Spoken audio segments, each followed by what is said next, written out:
جولة جديدة من قناتكم جولتنا اليوم في شارع ابن مصلح الأرمن بحي ميامي.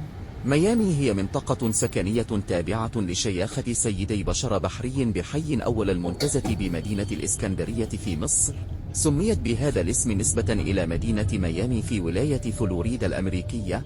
تستحوذ ميامي على مساحة واسعة من حي أول المنتزه، وخاصة مناطق بحري قطار أبو قير، وهي منطقة سياحية قريبة من شاطئ البحر، لذلك يوجد بها عدد كبير من المطاعم والمحل التجارية. أهم المعالم 5 شواطئ: الأكاديمية العربية للعلوم والتكنولوجيا والنقل البحري، شوارع اسكندر إبراهيم، ملك حفني، جمال عبد الناصر، خالد بن الوليد، العيسوي، وخليل حمادة، مساجد شرق المدينة، الرحمة، الفاروق، والنور، مستشفيات نيل الأمل، ميامي، والمدينة المنورة، مدرسة سان فينسن، ميامي، طيبة، القدس، وميامي كل.